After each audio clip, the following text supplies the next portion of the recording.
एक बार फिर से स्टार्ट करते हैं कक्षा 11 केमिस्ट्री का एक और नया लेक्चर।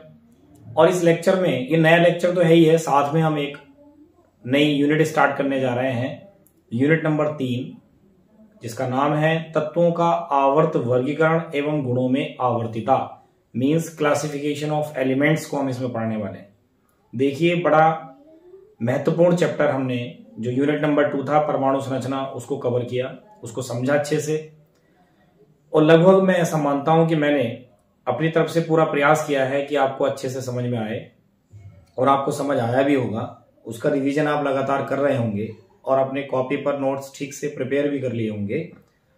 मैं साथ में ये कहना चाहता हूं कि देखिए, जो चैप्टर नंबर 2 की एक्सरसाइज है उसको हम थोड़ा कुछ टाइम बाद कवर करेंगे।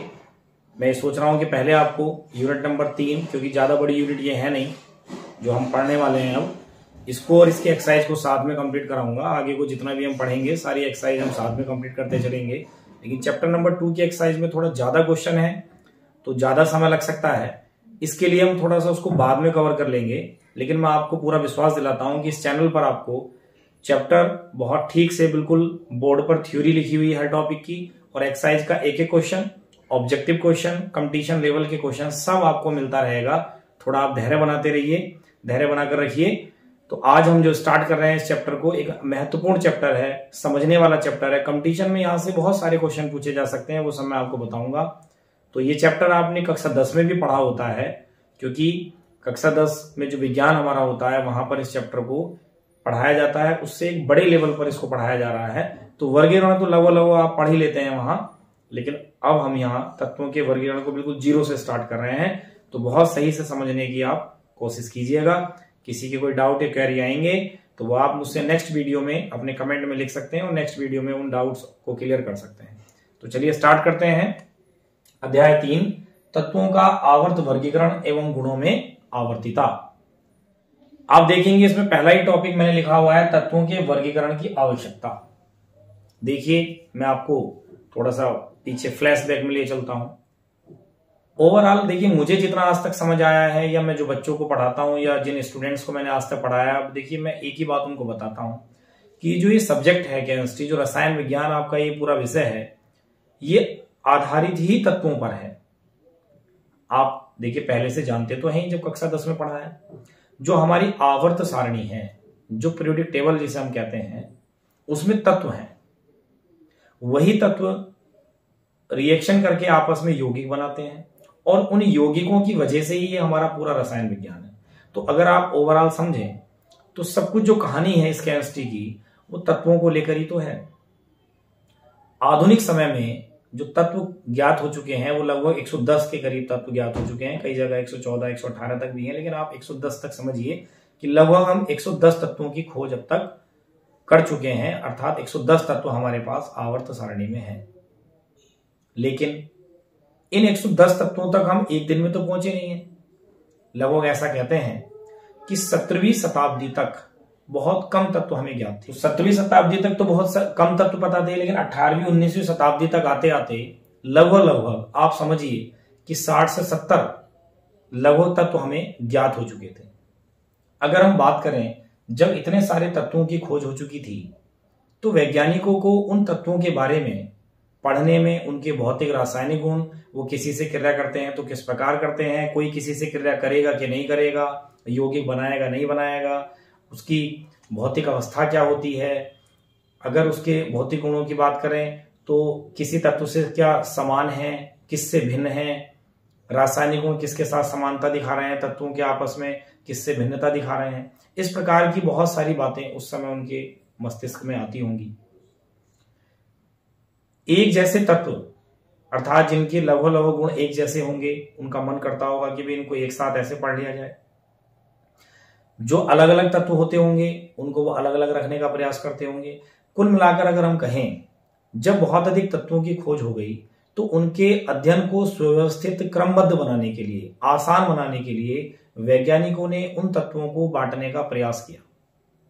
समान गुण वाले तत्व एक जगह रखने की कोशिश की गई, भिन्न भिन्न गुण वाले तत्वों को अलग अलग रखने की कोशिश की गई।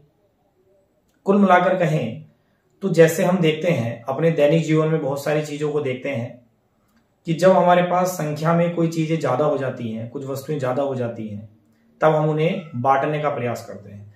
या सबसे अच्छा एग्जाम्पल आप समझिए, जब हमारे स्कूल में जो नंबर ऑफ स्टूडेंट्स हैं, जो छात्रों की संख्या वो बढ़ती है, तब हम उन्हें सेक्शन में बांट लेते हैं। अब सेक्शन में बांटने का आधार कुछ भी हो सकता है। जैसे मान लीजिए आप 11th क्लास में हैं, तो आपने ध्यान दिया होगा कि आपकी 11th A, B, C, D इस टाइप से सेक्शन होंगे। तो उन्होंने बांटने का आधार जो रखा होगा, क्योंकि जब वर्गीकरण कर रहे हैं तो वर्गीकरण का कोई आधार होता है, बांटने का कोई आधार होता है, तो उन्होंने बांटने का आधार जो है वो इस प्रकार से रख लिया होगा कि भाई ये मैथ्स वाले बैठेंगे, इधर बायो वाले होंगे, या कॉमर्स वालों का एक सेक्शन होगा, आर्ट साइड वालों का एक सेक्शन होगा। या हो सकता है कि जब मान लीजिए बायो वाले सेक्शन में बच्चे ज्यादा हो रहे होंगे, तो उन्होंने क्या कहा होगा कि भाई हम एक काम कर लेते हैं, इतने परसेंटेज तक वाले बायो वाले बच्चे इस सेक्शन में रहेंगे और इससे एक ज्यादा परसेंटेज वाले बच्चे उस सेक्शन में रहेंगे। माने 70% वाले और बायोलॉजी वाले बच्चे ए सेक्शन में और 70% से ज्यादा और बायोलॉजी वाले बी सेक्शन में। कुछ और बढ़ गए तो और परसेंटेज के हिसाब से बांटा होगा। अर्थात कहने का मतलब यह है कि जब छात्रों की संख्या विद्यालय में बढ़ती है, तब उनकी अध्ययन को, उनकी पढ़ाई को आसान, सुव्यवस्थित और बहुत अच्छे तरीके से हो सके, इसके लिए क्लास को किस में बांट दिया जाता है? सेक्शन में बांट दिया जाता है। सेम यहां हुआ।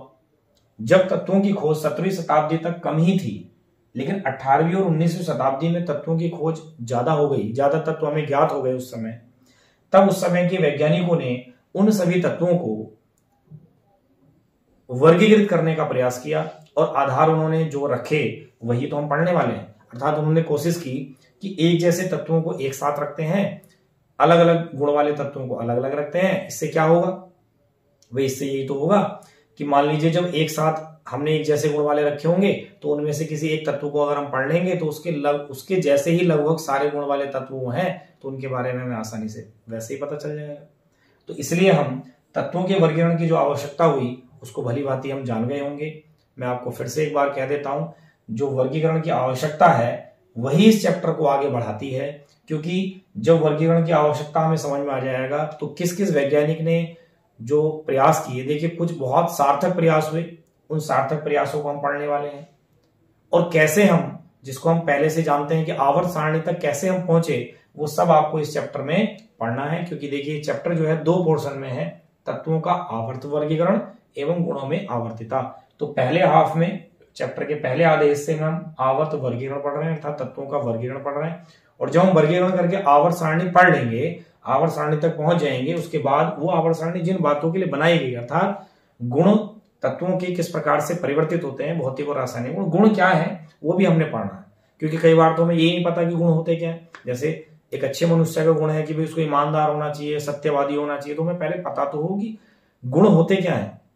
भाई ईमानदार होना, सत्यवादी होना, इस टाइप से जैसे गुण हमारे होते हैं, ऐसे ही तत्वों के गुण क्या होते हैं, तो वो हम सेकंड हाफ में पढ़ने वाले हैं। और जब हम गुणों को सीखेंगे, फिर गुणों का कैसे परिवर्तन होता है, तत्वों का गुणों का किस प्रकार से आपस में परिवर्तन होता है, वो हम पढ़ने वाले हैं।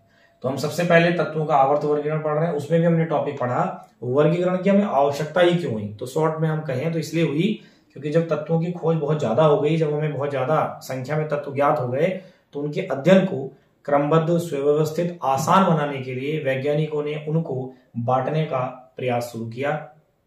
एक जैसे गुण वाले तत्व एक साथ, अलग अलग गुण वाले तत्व अलग अलग। इस वर्गीकरण में जिन वैज्ञानिकों का प्रयास सार्थक प्रयास सिद्ध हुआ, उनको भी हम इसमें पढ़ेंगे। तो सबसे पहले मैं आपके लिए तत्वों के वर्गीकरण की जो आवश्यकता पड़ी उसकी थ्योरी को लिख देता हूं, क्योंकि हमने पहले से मैंने कहा है, देखिए सारे लेक्चर में मैं बार बार रिपीट करता रहता हूं कि हमने अपने नोट्स बहुत अच्छे से बनाने हैं, जिससे हम रिवीजन कर पाए। कोई डाउट या क्वेरी आए तो उसको कमेंट के माध्यम से आप मेरे पास तक पहुंचा सकें। तो आप बिल्कुल निश्चिंत रहिए, आपको एक बहुत बढ़िया पाठ्य सामग्री बहुत अच्छे से समझाते हुए मैं आपको इस चैनल पर उपलब्ध करा रहा हूं। तो आप जो है बस मेरा साथ इतना दीजिए कि उसको रिवाइज करते रहिए। रिवाइज करने के बाद इतने अच्छे से प्रिपेयर कर लें कि आपको मेरे से ज्यादा अच्छा एक्सप्लेन करना आ जाए, मेरे से ज्यादा अच्छी नॉलेज हो। बस मेरा यही उद्देश्य रहता है। तो चलिए मैं इसकी थ्योरी आपके लिए नोट कर देता हूं। तो देखिए मैंने आपके लिए तत्वों के वर्गीकरण की आवश्यकता क्यों हुई, इस बात को थ्योरी के रूप में लिखा है। लगभग 17वीं शताब्दी के अंत तक बहुत कम तत्व ज्ञात थे, बहुत कम तत्व, उनको आसानी से पढ़ लेते होंगे उनके बारे में। परंतु जब 18वीं और 19वीं शताब्दी में अधिक तत्व ज्ञात हो गए, तब इस कारण इन तत्वों के अध्ययन में कठिनाई होने लगी। भी अलग अलग कैसे कैसे तत्वों के भौतिक और रासायनिक गुणों को पढ़ें, कैसे वो एक दूसरे से क्रिया करेंगे, कौन नहीं करेगा, इस बात को जाने। तो इस कारण इनके अध्ययन को क्रमबद्ध, सुव्यवस्थित व आसान बनाने के लिए विभिन्न वैज्ञानिकों ने इन्हें वर्गीकृत करने का प्रयास किया। तो हमें तत्वों के वर्गीकरण की आवश्यकता क्यों हुई? क्योंकि इस तत्वों की संख्या जब बहुत अधिक ज्ञात हो गई तब उनके अध्ययन को आसान बनाना था, क्रमबद्ध बनाना था, सुव्यवस्थित बनाना था, इसलिए उनकी हमें वर्गीकरण की आवश्यकता हुई। मैं एक बार फिर से देखिए आपको याद दिला रहा हूं, पूरा केमिस्ट्री इन तत्वों के ऊपर ही आधारित है। तो आपको देखिए बहुत छोटी छोटी बातें समझने की होती हैं, इससे हमें थोड़ा सा ऐसा लगने लगता है बड़ा अपनापन सा इस केमिस्ट्री को लेकर कि भाई तत्वों की वजह से तो है, 110 तत्व हैं। और मजे की बात है 110 तत्वों में से 30 तत्वों के इलेक्ट्रॉनिक विन्यास आप पहले कर चुके हैं, तो लगभग 30 के नाम आपको पता है। बहुत सारी बातें आपको इस चैप्टर में सीखने को मिल जाएंगी। तो आप ये समझिए 110 तत्वों का ही सब कुछ ये ड्रामा है, क्योंकि यही आपस में क्रिया करके यौगिक बनाते हैं। और आपको जानकर आश्चर्य होगा, कार्बन जो एक तत्व है उसके अपने आप में देखिए मिलियन में यौगिक हैं, जिसे हम कार्बनिक रसायन के नाम से एक अलग ब्रांच में पढ़ते हैं। और बहुत अच्छा हमारा कैरियर का वहां पर ऑप्शन हो सकता है कि हम उस लाइन में अपना कैरियर बनाएं। तो आपको इस चैप्टर को बहुत अच्छे से पढ़ना चाहिए, क्योंकि जब मैं आपको आवर्त सारणी तक पहुंचाऊंगा, आवर्त सारणी जब हम बनाएंगे तो उसमें हम देखेंगे, उन सारे तत्वों के नाम जानेंगे, वो कैसे हैं, धातु हैं क्या धातु है, माने उनके गुणों के बारे में हम बात करने वाले हैं। तो बहुत अपनेपन के साथ, बहुत अच्छे से पूरी केमिस्ट्री आपको समझ में आने का ये मौका है कि आपको बहुत अच्छे से समझ में आएगा अगर ये चैप्टर, तो केमिस्ट्री आपको बहुत इजी लगने लगेगी। तो कंपटीशन में भी यहाँ से बहुत सारे क्वेश्चन होते हैं। तो ये टॉपिक जानने के बाद अब हम वर्गीकरण में जिन जिन वैज्ञानिकों ने सार्थक प्रयास किया उनको आगे पढ़ते हैं। तो देखिए मैं आपको बता दूं, सबसे पहला जो सार्थक प्रयास किया गया वो डॉबरेनियर के द्वारा किया गया। हालांकि देखिए कुछ बुक में हो सकता है कुछ और साइंटिस्ट का भी जिक्र हो, लेकिन मैं आपको सीबीएसई, आईसीएसई और जो भी बोर्ड्स हैं उनमें जो कॉमन सब चीजें हैं, जो ज्यादा इंपॉर्टेंट बातें हैं, पूरी कोशिश कर रहा हूं कि आपको पढ़ाऊं। तो उसमें देखिए सबसे पहले तत्वों के वर्गीकरण का जो सार्थक प्रयास किया गया वो किया गया डॉबरेनियर के द्वारा, और उसके इस नियम को बोलते हैं हम डॉबरेनियर का त्रिक नियम। तो इस जस्ट आप इसको कॉपी पर नोट कर लीजिए, इसके बाद मैं आपको वर्गीकरण का पहला प्रयास आपको बताता हूं। देखिए डॉबरेनियर के त्रिक नियम को पढ़ते हैं। डॉबरेनियर एक ऐसे साइंटिस्ट हैं जो ये कहते हैं अपने इस नियम में, त्रिक का मतलब ट्राइड्स मीन्स तीन तीन तत्वों को उन्होंने समूह में रखा, और उन्होंने समूह का जो आधार था, समूह में रखने का जो आधार था, देखिए जिस समय ये वैज्ञानिक वर्गीकरण कर रहे थे उस समय परमाणु क्रमांक की खोज नहीं हुई थी, क्योंकि परमाणु क्रमांक की खोज मोजले के द्वारा की गई, जो कि मैंने आपको चैप्टर नंबर 2 परमाणु संरचना में बताया था। लेकिन जब तक परमाणु क्रमांक की खोज नहीं हुई थी उससे पहले परमाणु भार ही पता थे तत्वों के। तो जो तत्वों के वर्गीकरण का आधार था वो परमाणु भार था, अर्थात डॉबरेनियर ने परमाणु भार के आधार पर ही अपना ये वर्गीकरण किया था। उन्होंने तीन तीन तत्वों के समूह बनाए जिसको उन्होंने त्रिक नाम दिया। जैसे एग्जांपल से मैं आपको समझाता हूं, एक त्रिक उनका था LiNaK, क्योंकि उस समय परमाणु भार थे तो ज्ञात, उस समय मैं परमाणु भार लिख देता हूं 7, इसका 23 और इसका होता है 46, ठीक, सॉरी 39। तो डॉबरेनियर ने यह कहा कि यदि आप तीन तीन तत्वों के समूह इस प्रकार बनाए, परमाणु भार के आधार पर इस प्रकार बनाए कि मध्य वाले तत्व का जो परमाणु भार है वो पहले और तीसरे तत्व के परमाणु भार का औसत मान होना चाहिए, अर्थात तीसरे तत्व का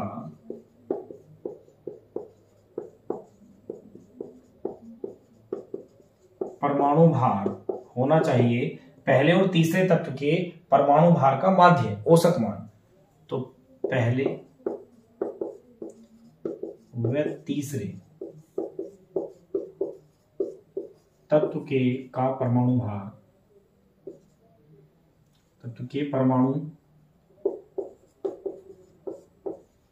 भार का योग और बटे 2, तभी तो औसत आएगा। तो देखिए क्या है, पहले तत्व का परमाणु भार 7 है, तीसरे तत्व का कितना है 39 है, बटे 2 करें तो ये 46 हो जाएगा, 46 बटे 2, और ये कितना आएगा 23। तो आप देखेंगे ये जो है तीसरे नहीं मध्य तत्व का, मध्य तत्व का परमाणु भार, माने जो बीच में तत्व होगा उसका जो परमाणु भार है वो पहले और तीसरे तत्व के परमाणु भार के योग का आधा, अर्थात औसत होना चाहिए। तो आप देखेंगे 23 आ रहा है, तो ये मध्य तत्व का परमाणु भार है 23। तो इस प्रकार से उन्होंने ये कहा कि यदि आप तीन तीन तत्वों के समूह इस प्रकार बनाएं कि जो मध्य वाले तत्व का परमाणु भार है वो पहले और तीसरे तत्व के परमाणु भार के योग का आधार था, पहले और तीसरे तत्व के परमाणु भार का यदि औसत है, तब उन तीनों तत्वों के अधिकांश भौतिक और रासायनिक गुण समान होंगे। और उन्होंने इस तीन तत्वों के समूह को नाम दिया त्रिक का, अर्थात ये एक त्रिक है उनका। इसका सीधा मतलब यह है कि यदि मध्य वाले तत्व का परमाणु भार पहले और तीसरे तत्व के परमाणु भार का औसत है, तब इन तीनों तत्वों के गुण जो है लगभग समान होंगे, अर्थात हम कहें Li लिथियम, Na सोडियम और K पोटेशियम, इन तीनों के अधिकांश भौतिक और रासायनिक गुण समान होंगे। इस प्रकार से उन्होंने तत्वों को त्रिक में रखने का प्रयास किया या त्रिक में वर्गीकृत किया। लेकिन इसके अलावा जो वो त्रिक बना पाए, एक त्रिक बना पाए ClBrI और एक बना पाए सल्फर सेलेनियम टेल्यूरियम। ठीक, तो एक त्रिक तो LiN के था उनका, एक था ClBrI और एक था SSET। इसका मतलब इन तीन तत्वों के गुण अधिकांश एक जैसे थे, इन तीन तत्वों के गुण अधिकांश एक जैसे थे, इन तीन तत्वों के अधिकांश गुण एक जैसे थे।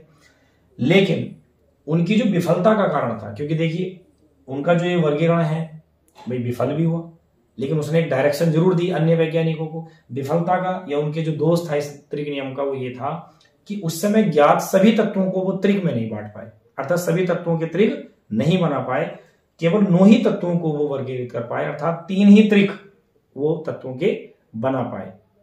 लेकिन उन्होंने कम से कम अपने बाद वाले वैज्ञानिकों के लिए एक डायरेक्शन दी कि आप इनको वर्गीकृत कीजिए, जैसे मैंने किया है, थोड़ा और इसे रिफॉर्म करने का उनको मौका मिला। तो हम कह सकते हैं डॉबरेनियर का जो त्रिक नियम है वो तत्वों के वर्गीकरण में एक स्टेप देकर गया, एक उनको डायरेक्शन देकर गया। तो अब मैं, ये आपको समझ में आ ही गया होगा, अब मैं इस नियम की आपके लिए थ्योरी लिख देता हूं। उसमें पहले आप ये नोट कर लीजिए, ये वाला जो फॉर्मूला है ये नोट कर लीजिए, बाकी ट्रिक मैं अभी दोबारा से नोट कर दूंगा या ये यहाँ पर लिखे हैं, इसकी मैं थ्योरी लिख देता हूँ। तो एक बार फिर से देखिए, त्रिक नियम बहुत इंपॉर्टेंट नियम है, तो इसको आप जरूर याद कर लें। और 10th क्लास वाले, देखिए मैं 10th में फिर से एक बार इस वीडियो को बता दूंगा, नहीं तो आप देखिए 10th वालों के लिए तो बहुत ही इंपॉर्टेंट नियम होता है। तो आप देखेंगे मैंने आपके लिए डॉबरेनियर के त्रिक नियम की थ्योरी लिखी है यहाँ पर। इसमें लिखा है इस नियम के अनुसार, देखिए जर्मन रसायन वैज्ञानिक डॉबरेनियर, तो सबसे पहली बात तो ये जर्मनी के रसायन वैज्ञानिक थे डॉबरेनियर। इन्होंने 3 तत्वों को एक साथ समूह में इस प्रकार रखा कि मध्य वाले तत्व का परमाणु भार प्रथम व तीसरे तत्व के परमाणु भार का औसत मान हो, अर्थात मध्य में जो बीच में जो तत्व होगा उसका जो परमाणु भार होगा पहले और तीसरे तत्व के परमाणु भार का क्या होगा, औसत होगा। तब इस प्रकार इन तीनों तत्वों के अधिकांश भौतिक और रासायनिक गुण क्या होंगे, समान होंगे। अर्थात वो जो 3 तत्व समूह में रखे हैं उन्होंने, फिर उन तीनों तत्वों के गुण आपस में कैसे होंगे, लगभग समान होंगे। वह 3 तत्वों के इस समूह को उन्होंने फिर त्रिक नाम दिया, इसलिए डॉबरेनियर का त्रिक नियम ये कहलाता है, जो कि मैंने इससे पहले आपके लिए लिख भी दिया था, करके भी बताया, फॉर्मूला लिख के और कैलकुलेशन करके बताया, और साथ में जितने वो त्रिक उस समय बना पाए थे वो भी मैंने आपके लिए लिखे हैं। तो इसके बाद यहाँ पर बीच में आप नोट कर लें। फिर उसके बाद दोष है, अर्थात डॉबरेनियर के त्रिक नियम का दोष क्या है। तो सबसे बड़ा दोष ये है कि ये देखिए मुख्य दोष यह है कि उस समय की ज्ञात सभी तत्वों को ये वर्गीकृत नहीं कर पाए, अर्थात ये जो नियम है इसके अनुसार हम उस समय जितने तत्व हमें ज्ञात हो गए थे उन सबको हम बांट नहीं पाए, एक साथ त्रिक उनके सारे नहीं बना पाए। तो इसलिए डॉबरेनियर के त्रिक नियम में दोष पाया गया। इसके बाद जो दूसरा प्रयास किया गया उस वैज्ञानिक को हम पढ़ते हैं, तब तक आप अपनी कॉपी पर इस त्रिक नियम को नोट कर लीजिए। चलिए बात करते हैं एक और तत्व के वर्गीकरण में जिस वैज्ञानिक ने प्रयास किया, वो है कुक। कुक समजातीय श्रेणी के नाम से इनका वर्गीकरण पढ़ा और पढ़ाया जाता है। 1854 में ये वर्गीकरण आया।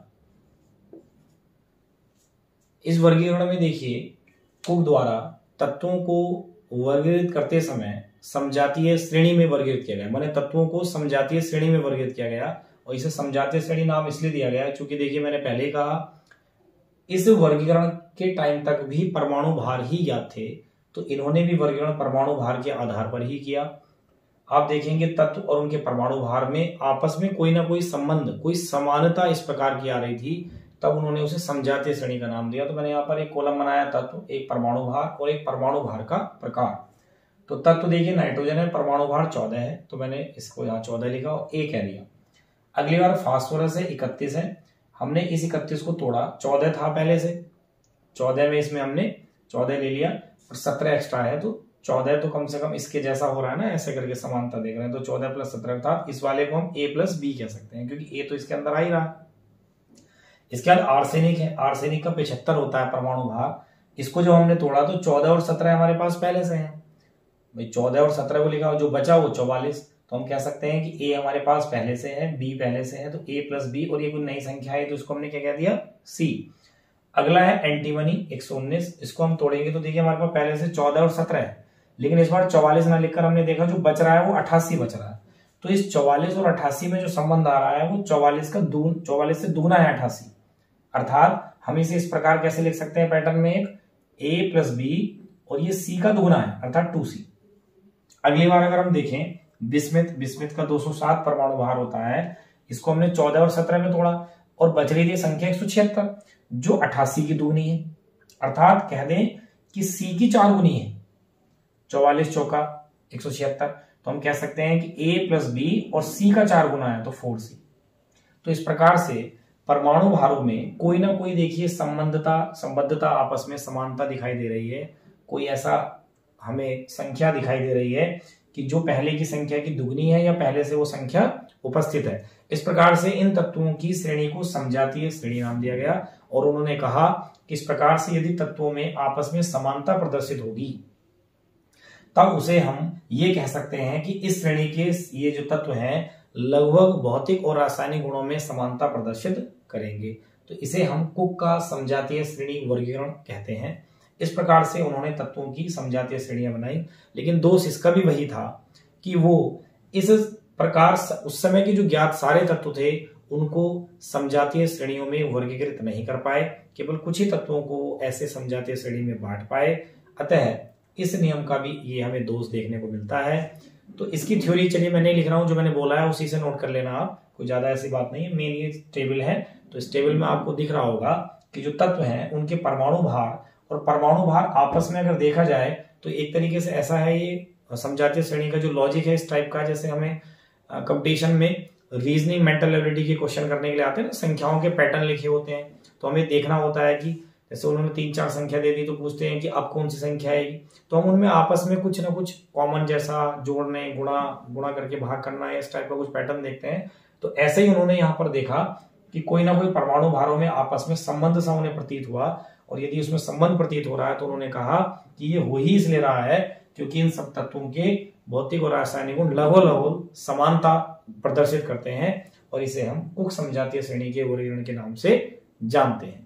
तो इसको आप अपनी कॉपी पर नोट कर लें। तो देखिए बात करते हैं एक और वर्गीकरण की, और ये बड़ा ही सार्थक वर्गीकरण है, न्यूलैंड का अष्टक नियम, ऑक्टेव लॉ ऑफ न्यूलैंड्स इसको हम बोलते हैं।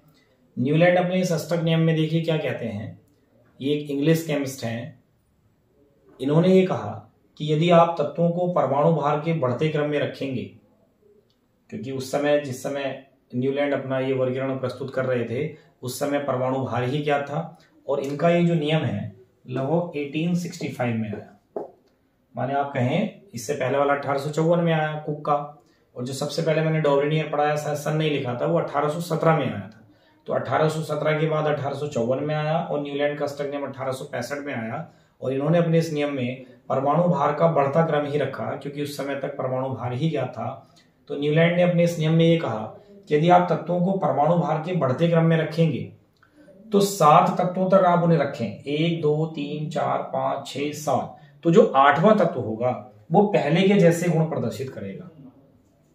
ये जो होगा इसके जैसे, ये इसके जैसा, ये इसके जैसा, ये इसके जैसा, फिर ऐसे ही यहां से ये इसके जैसा, इसके जैसा, इसके जैसे गुण प्रदर्शित करेगा, इसके जैसे करेगा, इसके जैसे करेगा। मेरा कहने का मतलब ये है कि न्यूलैंड अपने इस नियम में ये कहते हैं कि यदि आप तत्वों को परमाणु भार के बढ़ते क्रम में 7 तत्वों तक रखें तो जब 8वां तत्व आएगा वो पहले वाले के नीचे आएगा। इसका मतलब ये हुआ कि 8वें तत्व के जो भौतिक और रासायनिक गुण अधिकांशतः समानता जो प्रदर्शित करेंगे वो पहले के जैसे करेंगे, इस वाले तत्व के गुण इसके जैसे समानता प्रदर्शित करेंगे, इसके जैसे इसके, ऐसे ही यहाँ के बाद जब ये वाला तत्व आएगा तो इसके साथ गुणों में समानता दिखाएगा, ये वाला गुण इसके साथ तत्वों में समानता दिखाएगा, ये वाला तत्व इस वाले तत्व के साथ गुणों में समानता दर्शाएगा। इस प्रकार से उन्होंने अपने वर्गीकरण को प्रस्तुत किया, इसे अष्टक नियम इसीलिए कहते हैं क्योंकि आठवां तत्व पहले जैसे गुण, अर्थात हर आठवां तत्व अपने पहले जैसे गुण के साथ समानता प्रदर्शित करता है, इसलिए इसको न्यूलैंड का अष्टक नियम कहते हैं। साथ में इसको समझाने के लिए ऐसा भी कहा कि जैसे संगीत में 7 सुर होते हैं, सा, रे, गा, मा, पा, धा, नी, और फिर से हम क्या बोलते हैं, सा आता है ऐसे। तो सारे गामा पा धा नी सा, तो 7 सुर है, लेकिन जब हम 8वां स्वर बोलना शुरू करते हैं तो फिर से सा हम बोलते हैं। तो इसका मतलब क्या है कि 8वां तत्व तो पहले के जैसे गुणों में समानता प्रकट करता है। तो देखिए इस प्रकार से उन्होंने अपने इस अष्टक नियम को दिया, लेकिन फिर वही कमी, जो दोष है इसका, वो वही यही है कि वो उस समय ज्ञात सभी तत्वों को वर्गीकृत नहीं कर पाए। तो इसलिए इस न्यूलैंड अष्टक नियम का भी उसको छोड़ा गया और इसके बाद और नए वर्गीकरण आए। जो नए वर्गीकरण आए वो और भी ज्यादा इंपॉर्टेंट हैं, लेकिन उसको पढ़ने से पहले मैं आपके लिए न्यूलैंड अष्टक नियम की थ्योरी को लिख देता हूं। लेकिन आप इस टेबल को पहले नोट कर लें, क्योंकि थ्योरी के बाद आप इस टेबल को उसके नीचे लिख लेना। फिलहाल आप रफली इसको नोट कर लीजिए कि किस प्रकार से वो कितने तत्वों को वर्गीकृत कर पाए थे। ये मैंने आपके लिए न्यूलैंड अष्टक नियम की थ्योरी लिखी है। 1865 ईस्वी में जॉन A.R. न्यूलैंड, जो कि एक अंग्रेजी रसायन वैज्ञानिक हैं, उन्होंने तत्वों को परमाणु भार के बढ़ते क्रम में इस प्रकार से रखा कि हर 8वां तत्व अपने पहले तत्व के साथ अधिकांश भौतिक और रासायनिक गुणों में समानता प्रदर्शित करता है। इस प्रकार से इसीलिए इसको अष्टक नियम का नाम दिया गया। मैंने इससे पहले आपको वो अष्टक नियम के वर्गीकरण को बनाकर बताया था, यहाँ पर उसको बना सकते हैं आप। इसके बाद इसका दोष है, इसके दोष का मुख्य कारण यह है कि जो अधिक परमाणु भार वाले तत्व थे वो इस नियम का पालन नहीं करते। इस नियम का मुख्य दोष यह है कि अधिक परमाणु भार वाले तत्व इस नियम का पालन नहीं करते, तथा साथ ही जब अक्रिय गैसों की खोज हो गई तब अक्रिय गैसों पर भी ये नियम सार्थक सिद्ध नहीं होता है। तो मुख्य दोष क्या है कि अधिकांश जो उस समय तत्व ज्ञात हो गए थे ये उनको अपने इस अष्टक नियम के अनुसार वर्गीकृत नहीं कर पाया, इसलिए इस नियम को भी अमान्य कर दिया गया, अर्थात इसमें भी दोष माना गया। तो इस प्रकार से मैंने आज आपको इस वीडियो में ये जो नई यूनिट स्टार्ट कराई है, चैप्टर नंबर 3, तत्वों का आवर्त वर्गीकरण एवं गुणों में आवर्तिता, इसमें आज मैंने आपको बताया तत्वों के वर्गीकरण की हमें आवश्यकता क्यों हुई, जब वर्गीकरण की आवश्यकता हुई तो किन किन वैज्ञानिकों के वर्गीकरण आए। उनमें पहला आया न्यूलैंड का त्रिक नियम, जो कि 1817 में आया। उसके बाद आया कुक का समजातीय श्रेणी वाला वर्गीकरण, उसके दोष को भी हमने पढ़ा। और अब हमने पढ़ा 1865 में आया न्यूलैंड का अष्टक नियम, उसको भी हमने दोष के साथ पढ़ा। तो इस प्रकार से ये पहला वीडियो इस चैप्टर का है। तो इस चैनल पर आप लगातार बने रहिए। मैं इस चैप्टर को देखिए बहुत जल्दी से कंप्लीट भी कराऊंगा, क्योंकि देखिए पहले चैप्टर में परमाणु संरचना में थोड़ा सा फिजिक्स का भी टच है, और चूंकि हम पहला चैप्टर पढ़ रहे थे तो बहुत सारी बातें कक्षा 10 से जब हम कक्षा 11 में आते हैं तो बहुत कम चीजें हमें पता होती हैं। तो कक्षा 11 में जैसे परमाणु संरचना में हम पढ़ रहे थे तो बड़े बड़े सिद्धांत हमें पढ़ने को लिए मिले हैं। तो बहुत सारे स्टूडेंट से बात होती है, वो कहते हैं कि बड़ा थोड़ा टफ है, लेकिन टफ नहीं है। आप उसको रिवाइज जितना ज्यादा करेंगे उतना इंटरेस्ट क्रिएट होगा, और जब इंटरेस्ट क्रिएट होगा तो आप दूसरे स्टूडेंट से कहीं बेहतर अपने आप को पाएंगे कि आपकी नॉलेज ज्यादा होगी। देखिए मैं कहता हूँ बहुत सारे बच्चे जब परमाणु संरचना को पढ़ते हैं तो वो कहते हैं कि भाई इसमें हाइजेनबर्ग अनिश्चितता सिद्धांत क्या कर रहा है, डी ब्रोगली का जो समीकरण है वो क्या कर रहा है, बस सीधे सीधे इलेक्ट्रॉनिक विन्यास सीखे, क्वांटम संख्याएं सीखे। लेकिन आप समझिए कि क्वांटम संख्याओं का आना वो 4 ही क्यों होती हैं, श्रोडिंगर तरंग समीकरण की सहायता से ये बातें बताई जाती हैं। तो अलग अलग वैज्ञानिकों का वहां अलग अलग रोल है। उन्होंने परमाणु संरचना को समझने के लिए जो अपने सिद्धांत थ्योरियां दी हैं उनको समझना होता है। लेकिन हाँ, मैं मानता हूं कि उसके बाद से ये इजी चैप्टर स्टार्ट हो जाते हैं। तो आप देखिए लगातार इस चैनल पर बने रहिए, और जो भी प्लेलिस्ट आप जिस भी क्लास से बिलोंग करते हैं उसको बहुत अच्छे से देखते रहिए। और मेरा बार बार ये कहना है कि आप कॉपी पर नोट्स जरूर बनाएं, तभी आपको इनका फायदा होगा। और मैंने अभी वीडियो के स्टार्टिंग में कहा था, मैं फिर से लास्ट में कह रहा हूं कि इस चैनल पर आपको बिल्कुल एकदम बेहतरीन सॉल्यूशन, हर बात का सॉल्यूशन आपको मिलने वाला है। मैं आपको पहले चैप्टर में जो जो हमें थ्योरी के टॉपिक दिए हुए हैं, जो चैप्टर से रिलेटेड हमारी बातें हैं, सारा एक एक छोटे से छोटा बड़े से बड़ा टॉपिक एक्सप्लेन कर रहा हूं, बोर्ड पर थ्योरी लिख रहा हूं। साथ ही हम एनसीईआरटी एक्सरसाइज को भी सोल्व कर रहे हैं, सोल्व करेंगे। उसके बाद ऑब्जेक्टिव टाइप के क्वेश्चन जो कंपटीशन लेवल के, मतलब आपके बोर्ड लेवल से लेकर और अपर लेवल जो कंपटीशन लेवल के हो सकते हैं, वो भी मैं इस पर आपको उपलब्ध कराऊंगा। बस आपने तब तक पेशेंस बनाए रखना है और रिवाइज करते रहना है। और जो भी आपके कमेंट, जो भी आपके डाउट्स वगैरह हैं, उनको कमेंट्स के माध्यम से मेरे पास तक पहुंचाना है, जिससे कि मैं नेक्स्ट वीडियो में आपको उनके सॉल्यूशन बता सकूं। तो नेक्स्ट वीडियो तक आप इस चैनल में सारे जो वीडियो मैंने अपलोड किए हैं उनको देखते रहिए।